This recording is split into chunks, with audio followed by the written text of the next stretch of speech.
Fundación Solón, Ecotambo, Fundación Jubileo, Grupo de Trabajo de Cambio Climático y Justicia, ICEAD y Herbol presenta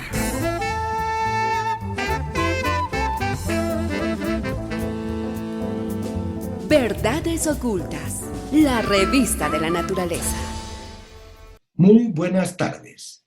Estamos en otra edición de Verdades Ocultas, la revista de la naturaleza. En esta oportunidad dedicaremos todo el programa a hablar de la Amazonía y en particular de la primera Asamblea Mundial por la Amazonía que tendrá lugar del 17 al 19 de julio de manera virtual. Para hablar de este llamado, de esta autoconvocatoria de la Amazonía, tenemos dos invitados.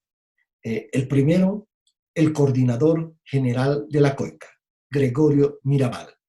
La COICA es la coordinadora de organizaciones indígenas de la cuenca amazónica, que agrupa a pueblos indígenas de Brasil, Bolivia, Perú, Ecuador, Colombia, Venezuela, Surinam, Guyana y Guyana Francesa. Y de otra parte, estará con nosotros el padre Dario Bossi, de la Red Iglesia y Minería, desde el Brasil. ¿Quién es Gregorio Mirabal? ¿Cuál es su historia? Yo vengo de la frontera entre Brasil, Colombia y Venezuela por el río Atabapo, río Orinoco y el Guainía de Colombia y el Río Negro de Brasil. Ahí hay una triple frontera que se llama Municipio Atabapo. Yo soy de una comunidad que se llama Guarinuma. No sé si recuerda la masacre de Hachimú con los Yanomami en Venezuela y Brasil. Ahí hubo una convocatoria de toda la región para crear una organización. Y ahí se crea Orpia, la organización que ahorita es miembro de COICA por la Amazonía venezolana. Y Orpia nace con mucha fuerza en el año 93. Y yo ahí estaba como un joven que bueno, nos llamaron para la defensa de los derechos, pues. Y en esa época no existíamos en Venezuela, o sea, no había derecho para los indígenas, no existíamos. Y bueno, Orpia nace con marchas, paros, exigiendo derechos.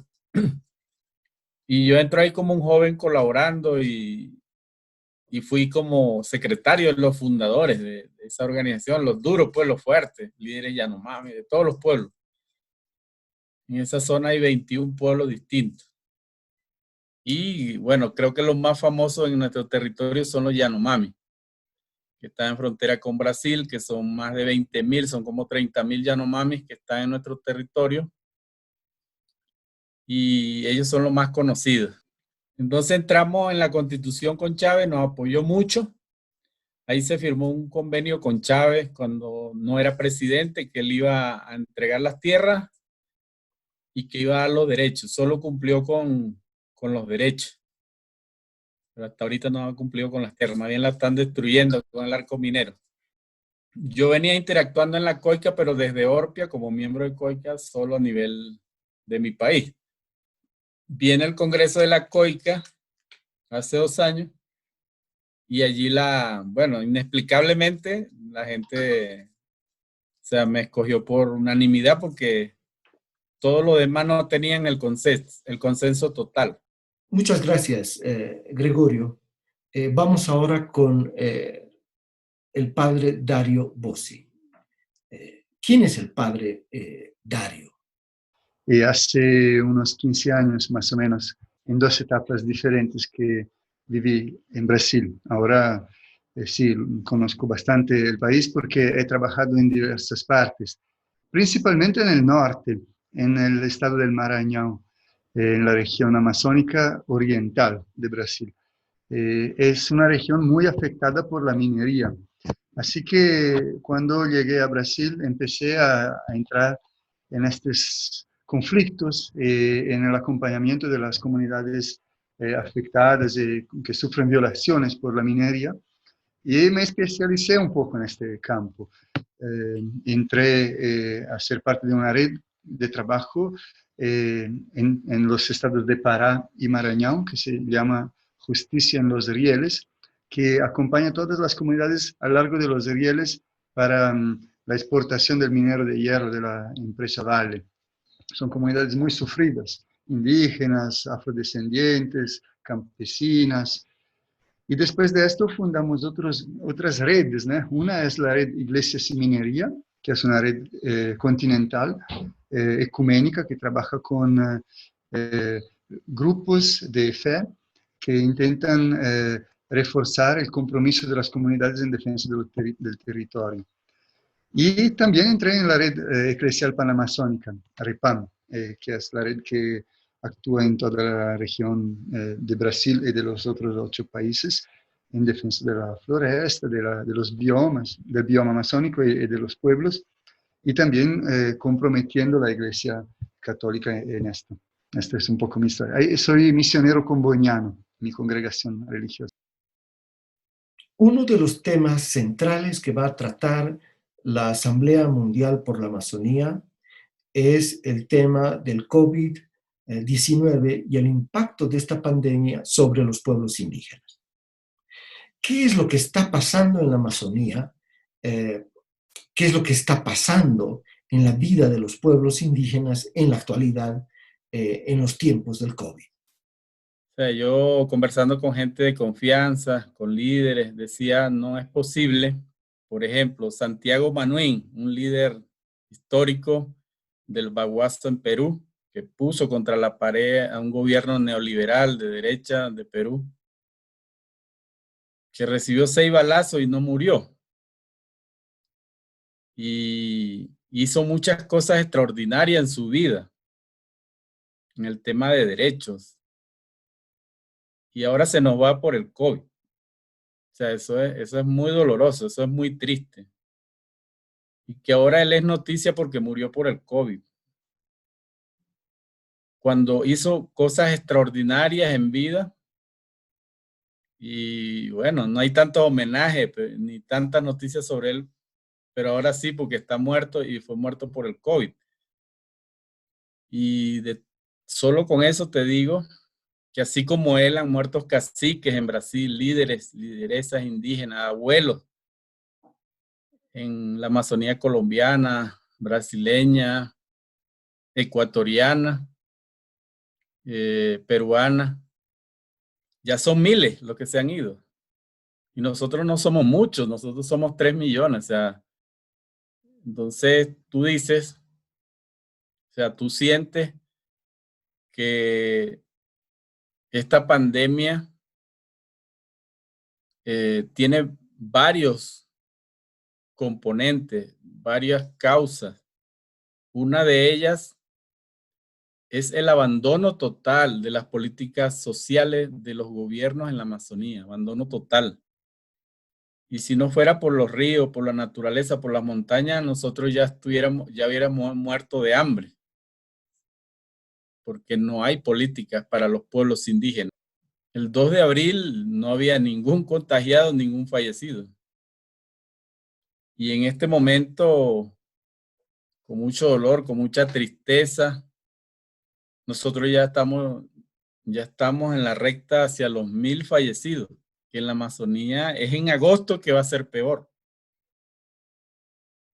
Y ya van más de 100 días y el Estado no hace nada. O sea, tú dices, bueno, ¿será que es un genocidio planificado? Se están poniendo de acuerdo para que nosotros salgamos a nuestros territorios y tener libres esos territorios para seguir explotando. Porque la minería ilegal no ha parado, el extractivismo no ha parado. Pablo, no hay ninguna política fronteriza, ni de Brasil con Venezuela, ni de Brasil con Ecuador, ni de Brasil con Perú, ni de Brasil con Bolivia. Y todos estamos interconectados con Brasil de una u otra manera. En estos días hablé con un obispo amigo muy triste porque perdieron uno de los caciques, de los líderes indígenas asurini más importantes y más relevantes para las aldeas de la región. Y esto aconteció porque el hospital más cercano, de alta complejidad que él necesitaba por el nivel de evolución que el COVID había alcanzado, se encontraba a 500 kilómetros de distancia. El grito de los pueblos indígenas en nuestras regiones y en el Brasil entero es muy fuerte y muy valiente. Ellos llegaron a definir las políticas de gobierno de omisión y de ausencia en el cuidado frente a la pandemia como políticas deliberadas de etnocidio. Y hay mucha prueba para esto. Sabemos que los pueblos indígenas tienen una inmunidad bien menor que la nuestra frente a nuevas enfermedades que vienen de afuera. A esto se asocia de nuevo la dificultad, de la precariedad de estar viviendo lejos de los centros hospitalarios más organizados. En toda la región amazónica de Brasil, tenemos el 10% de los hospitales de media y alta complejidad. Entonces es una región ya muy pobre, las comunidades están muy aisladas, por tanto con menor facilidad de socorro. El pacto de Leticia del año pasado, estuvieron en Leticia, donde está el epicentro de la pandemia del lado de Colombia. Fueron, se sacaron la foto, pero no fueron capaces de caminar si allá había un hospital. Todos los presidentes que estuvieron allí, incluyendo Evo Morales, que es indígena, no fueron capaces de cómo estaba la escuela, cómo estaba el otro lado del río, donde es Brasil, que está igual. Y ahí estuvo Bolsonaro también. Y todos los presidentes estuvieron ahí, a excepción de algunos, que no voy a nombrar. Entonces, lo que parecía una esperanza se convirtió en una promesa politiquera más, en una mentira más. El tiempo es corto, tenemos que ir a una pausa, pero volvemos muy pronto con esta su revista de la naturaleza, Verdades Ocultas, dedicado en esta edición a hablar en exclusividad de la primera Asamblea Mundial por la Amazonía. Verdades Ocultas. Continuamos con Verdades Ocultas, la revista de la naturaleza. En esta oportunidad estamos hablando de la autoconvocatoria por la Amazonía que han realizado organizaciones indígenas, religiosas, de derechos humanos, defensores de la naturaleza, científicos, un conjunto de colectividades que se están sumando para realizar este próximo 17, 18 y 19 de julio un evento mundial por la Amazonía. En su autoconvocatoria leemos que este evento se va a realizar fundamentalmente para confrontar al etnocidio, al ecocidio y al extractivismo que se están agravando por la pandemia del COVID-19. Hablemos ahora de otro de los aspectos que va a tratar esta Asamblea Mundial por la Amazonía, el tema del extractivismo. Bueno, desde el inicio, cuando me entré en la región amazónica, lo que más me impresionó es la potencia y la disparidad entre los proyectos de las comunidades, sus planes de vida, su tentativa cotidiana de construir una convivencia con su territorio y los grandes proyectos que se imponen de afuera. Claro, yo estaba en una región particularmente marcada por esto, ¿no? Porque nos encontramos cerca de la mina de hierro mayor del mundo, que está en el corazón de la Amazonía. Esto es una gran contradicción. Es la mina de Carajás, de la empresa Vale. Y esta mina presupone no solo este desastre en el corazón de la floresta, sino que todo un sistema de infraestructura para la exportación del minero de hierro. Y me impresionaba porque el camino de hierro que conecta la mina con el puerto de San Luis al océano para la exportación hacia China, Japón, Estados Unidos, es del mismo comprimiento de mi país. Es una Italia deditada en el Amazonía oriental de Brasil, en estas dimensiones se percibe la fuerza estructural de los proyectos de exportación, de saqueo, podríamos decir, lo que llamamos de extractivismo predatorio. Los obispos incluso dicen esto, me parece una óptima definición. Ellos definen el extractivismo como una desaforada tendencia del sistema del capital para transformar los bienes comunes de la naturaleza en dinero. Entonces, yo he percibido esto así de manera muy violenta, muy impactante, porque se veía, todavía se ve constantemente, ¿no?, la desproporción en términos de inversiones, de cantidad de dinero, de fuerza política, de alianzas con el Estado, y también de alianza con la militarización progresiva de estos territorios, para favorecer la ganancia de pocos que van a exportarse los bienes de la Amazonía, y en cuanto nuestro pueblo seguía viviendo en extrema pobreza. El Maranhão es el segundo estado del Brasil más pobre de la federación. Resulta que donde vivimos la quieren destruir, nuestra casa la quieren tumbar. Donde bebemos agua la están contaminando. Donde crecemos la están deforestando. Y ahí está nuestra fuente de comida, de agua, de bienestar, de salud espiritual, de salud física. Yo le preguntaría a los demás, ¿a quién le gustaría que vayan y le tumben su casa y le quemen la casa? ¿A quién le gustaría?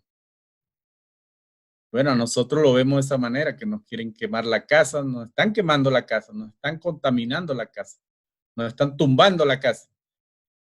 Nosotros con mucha rabia hemos visto que el Fondo Monetario Internacional, el Banco Mundial, la Corporación Andina de Fomento ha dado mucho dinero a nuestro gobierno para la pandemia. Investígalo y busca las cifras. Y no entiendo por qué no llegan a los territorios. Las petroleras tienen su proyecto y que de cuidar, de que sea una minería responsable, petróleo responsable, uranio responsable, ecológico. Y son proyectos y proyectos sociales que ellos han invertido, pero solo para convencer a los habitantes de la Amazonía, y en realidad esos proyectos no han funcionado. El otro tema que va a tratar la primera Asamblea Mundial por la Amazonía es el del ecocidio, es decir, la muerte de la naturaleza. ¿Cuál es la importancia de la Amazonía? Ya no hablemos solamente para los pueblos indígenas que viven dentro de la selva, sino para el conjunto de la humanidad, para el planeta entero. Pero resulta que esos territorios son como el sol y la luna. No le cobran nada a la humanidad para regalarle oxígeno, carbono, agua potable. O sea, no son uso exclusivo de los indígenas, es para todos. Como lo digo, el sol cuando sale calienta a todos. No está preguntando si eres negro, blanco, indígena, igual la luna. Cuando se ilumina, no está preguntando si eres de derecha o izquierda, si eres blanco, negro, indio. O sea, todos lo vemos, todos lo recibimos algo de ella. Igual es la naturaleza, igual es la selva amazónica. Entonces mucha gente respira en otra parte del mundo gracias no solo a la Amazonía. Está la cuenca del Congo también, que es otra selva, y alguna selva de Asia, de África, que sin ella, ¿cuánto tendríamos de temperatura, Pablo? Ya 2 grados, si no estuviera la selva amazónica y la cuenca del Congo, 3, 4, 5 grados ya tuviéramos. Ya no pudiéramos vivir en este planeta. Ya estuviéramos quemados. O sea, un solo árbol de pie te enfría el planeta. Imagínate los millones de árboles que hay en la cuenca del Congo, de Asia y la selva amazónica. Están enfriando el planeta. Ajá, pero la humanidad, o sea, la gente, las empresas la quieren destruir para que, bueno, esto suba 2 grados, pues y se acabó. Te hago de nuevo un ejemplo. A donde yo vivía, en Asailandia, yo llegué en 2007 y ya las personas me decían de cuánto estaba cambiando el ritmo de las lluvias, ¿no? Antes llovía por 6 meses al año y ya cuando yo estaba se volvió a 5 meses, 4 meses y medio. Y en 10 años que yo vivía allá, este tiempo disminuyó todavía. ¿Por qué? Porque la cantidad de floresta en nuestra región venía cada vez más disminuyendo.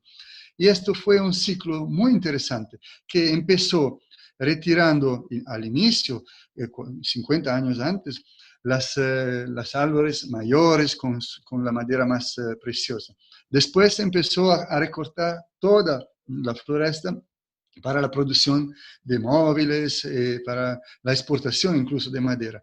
Después, con esto abrió la posibilidad al latifundio para la creación de gado entrar, porque habíamos logrado un territorio totalmente limpio de la floresta, entre comillas. Y con esto también se conectó todo el sistema de la siderurgia que fue aprovechando del resto de la madera que faltaba. Por tanto, así, este modelo de limpiar la floresta para permitir la entrada de otros proyectos productivos es un modelo que es muy fácilmente favorecido por las quemas. Las quemas no son accidentales, no son hechas por pequeños productores, son hechas por personas que están vinculadas a proyectos siguientes que, que tienen la perspectiva de ocupar las tierras quemadas para un avance continuo en nuestra región, particularmente del gado y de la soya. Por ahí también están diciendo que cada 6 segundos desaparecen, cada 6 segundos, dice científicos, desaparecen 5.000 metros cuadrados de bosque. Eso es sentencia de muerte para la humanidad en poco tiempo. Y la gente no se da cuenta. La gente está caminando hacia un precipicio sin darse cuenta. Esa es otra pandemia, la falta de conciencia, de solidaridad con la naturaleza. O sea, las quemas de la Amazonía no van a parar. Pero si tú revisas, detrás está la ganadería extensiva, las invasiones de tierra, los monocultivos y la minería y el extractivismo. Porque ahí es donde está el poder económico. Ellos no van a parar tampoco. Según la agenda de la Primera Asamblea Mundial por la Amazonía, el día 17 de julio será un día en el cual el evento esté dedicado principalmente a los pueblos indígenas de la Amazonía. Estará organizado por la COICA, por la Coordinadora de Organizaciones Indígenas de la Cuenca Amazónica.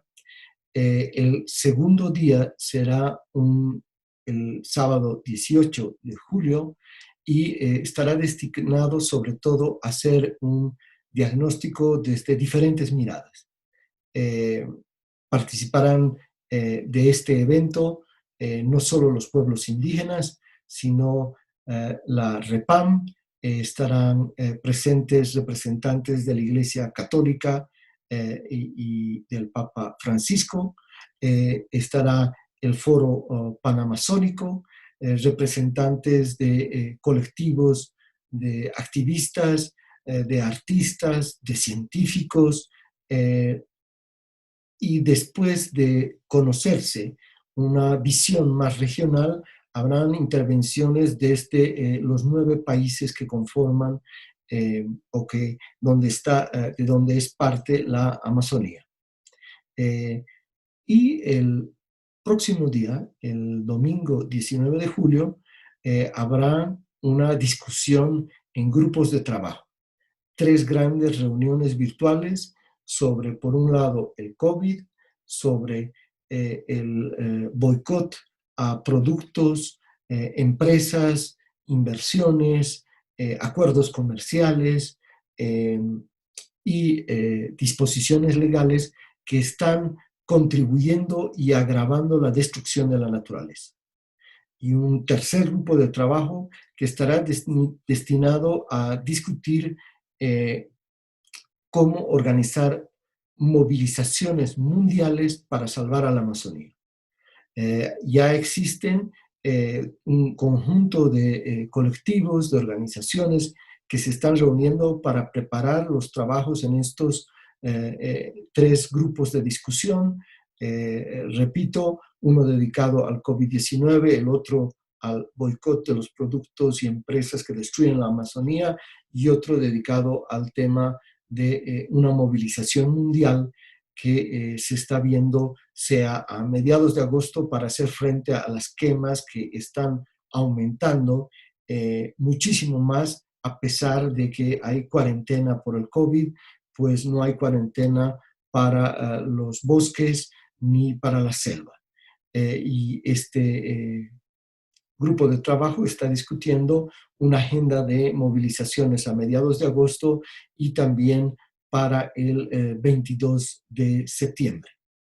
Entonces, la primera Asamblea Mundial por la Amazonía no es solo para hacer un análisis, un diagnóstico, para reflexionar sobre lo que está pasando en cada uno de nuestros países, sino también para construir propuestas y alternativas.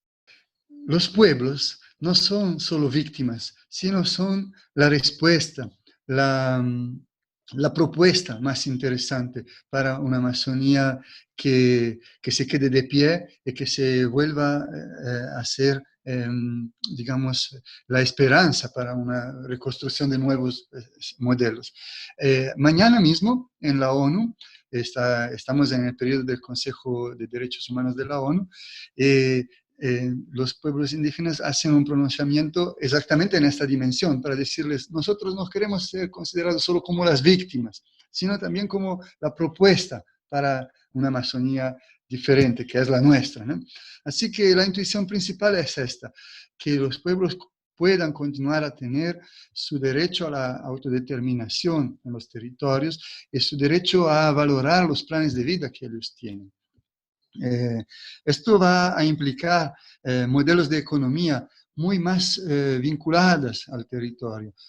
Por tanto, una economía circular, una economía local, una economía que valora el intercambio entre la floresta y la ciudad. Sabemos que en Brasil 70% de la Amazonía vive en ciudad, pero tenemos hasta ahora un modelo por el cual el estilo de vida de la ciudad está invadiendo y contaminando la vida de la Amazonía. Al contrario, necesitamos que la visión de los pueblos originarios invada y contamine, en sentido positivo, ¿no?, el modelo de ciudad que tenemos. La conexión entre ciudad y floresta es esencial en la Amazonía, pero se necesita pensarla afuera de la lógica capitalista de extracción, exportación, consumo y descarte. Que los territorios mejor conservados son donde están los pueblos y comunidades indígenas, donde están las comunidades, pues.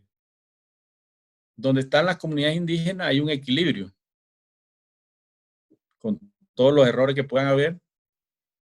Se han hecho estudios de comparación, cómo están las áreas protegidas por los gobiernos y cómo están las áreas donde se han titulado los territorios de los pueblos indígenas y donde habitan los pueblos indígenas que aún no han sido titulados. Y las mejores conservadas son esos territorios donde están los pueblos indígenas. Estamos pensando en un camino a la autonomía desde los territorios. Estamos vivos. Nuestra gente se ha salvado por las guardias territoriales, las guardias comunales, por las autoridades indígenas que lograron parar entrada y salida, curar a nuestra gente con la medicina tradicional, con la sabiduría ancestral. Si no fuera por eso, los números estuvieran muy altos, mucho más altos. Es impresionante, en Brasil tenemos 3 ataques complementares. El ataque sanitario, el ataque, digamos, de salud, que es el problema del COVID, pero también el ataque socioambiental, que son las estrategias de empresas y gobierno para aprovechar de este momento de debilidad del bioma y de los pueblos. Y el ataque democrático, que es un ataque que está llevando cada vez más violencia, cada vez más esvaciamiento de las instituciones públicas en la Amazonía, cada vez más fuerza militar, se trata de una integración entre tres fuerzas que están favoreciendo cada vez más la instalación de una otra visión de la Amazonía, que no es la Amazonía que nosotros deseamos. Hay un modelo estructurado de amenaza, como es, por ejemplo, los planes de minería en tierras indígenas.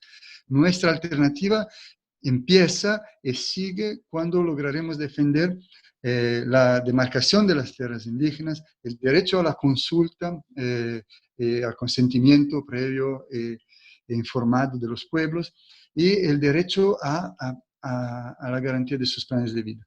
El modelo del buen vivir no es solo una filosofía así exótica y casi como que una mística lejana, mas es una práctica cotidiana que tenemos que, sobre la cual tenemos que invertir, garantizando microproyectos económicos e incluso políticas públicas locales que favorezcan exactamente las intuiciones que hace centenas de años demuestran que es posible un equilibrio vivo entre los seres humanos y el medio ambiente en este bioma. Todos los datos indican que el punto de no retorno, ¿no?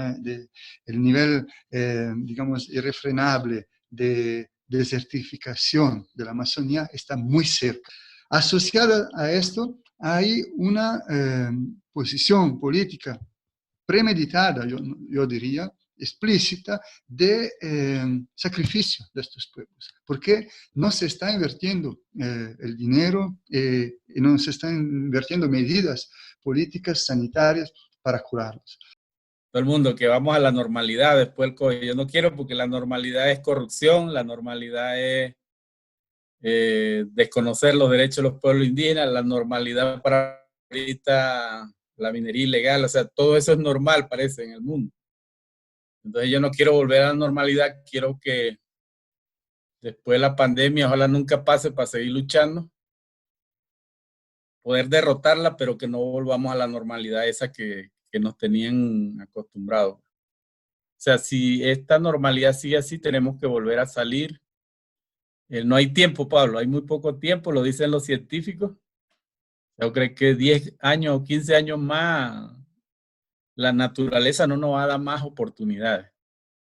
Y si no hacemos algo ahora, no sé qué pasará con nuestros hijos o nuestros nietos o los que están naciendo.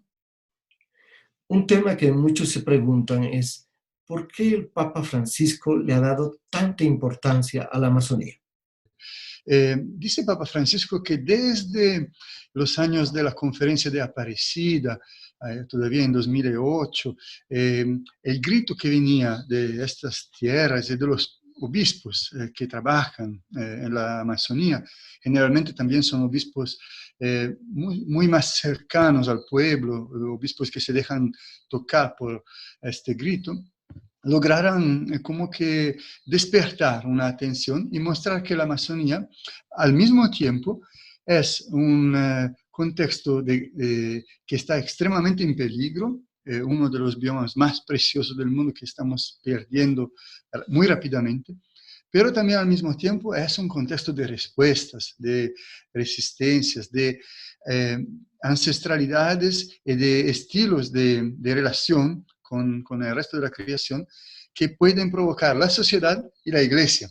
Así que el Papa, yo creo, ha tenido la intuición que se podría hacer un movimiento más fuerte y más organizado, sea para defender, pero también sea para nos convertir, para reaprender de la Amazonía. En el próximo segmento profundizaremos más sobre cuál es la necesidad de ir forjando, construyendo un espacio como la Asamblea Mundial por la Amazonía. Verdades ocultas. Continuamos con Verdades Ocultas, la revista de la naturaleza. En esta oportunidad nos acompaña Gregorio Mirabal, coordinador general de la COICA, la coordinadora de organizaciones indígenas de la cuenca amazónica, y el padre Dario Bossi de la Red Iglesia y Minería del Brasil. Estamos conversando sobre esta autoconvocatoria de la Amazonía. ¿Cuál es la importancia? ¿Cómo surge la idea de convocar a una Asamblea Mundial por la Amazonía? Creo que ha sido una idea brillante, una idea de mentes brillantes, de gente comprometida,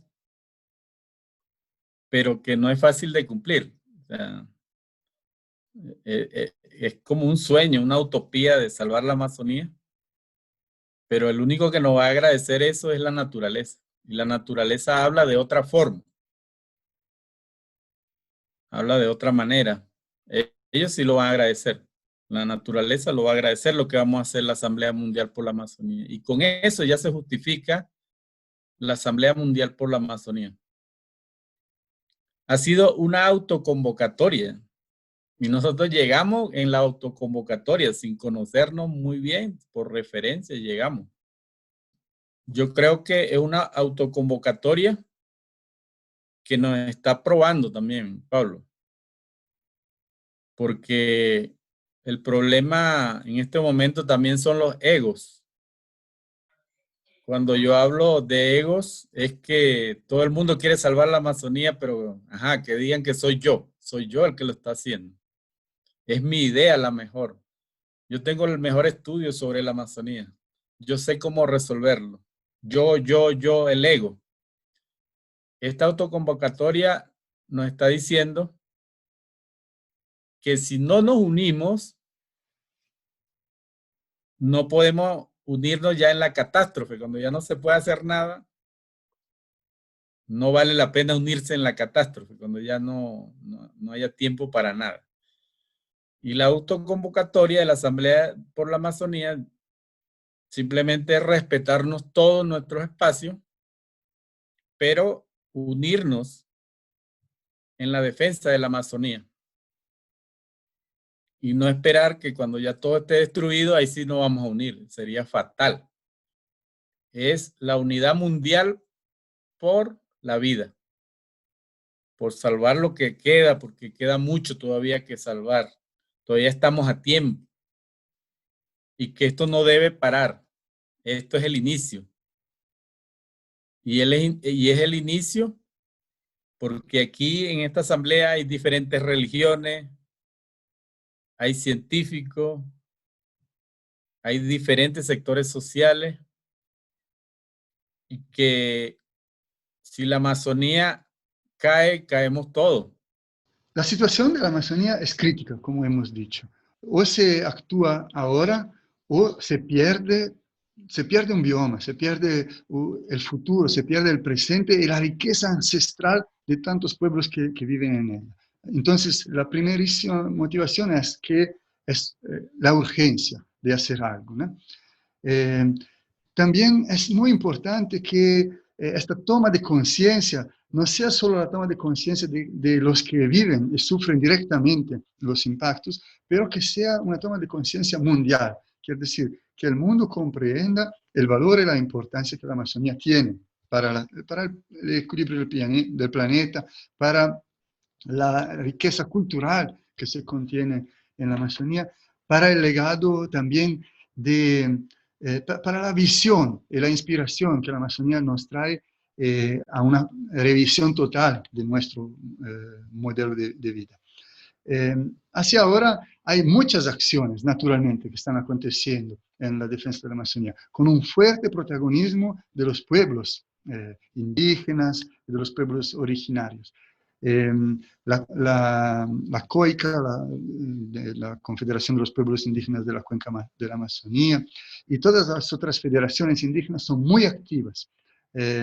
Hay otros actores también que se movilizan, como por ejemplo el Foro Social Panamazónico o la Red Eclesial Panamazónica, la Iglesia, los movimientos sociales, pero esta asamblea es la intuición de colocar en diálogo todos estos actores y de reverberar las propuestas que ellos tienen para el mundo entero, para que el mundo los apoye.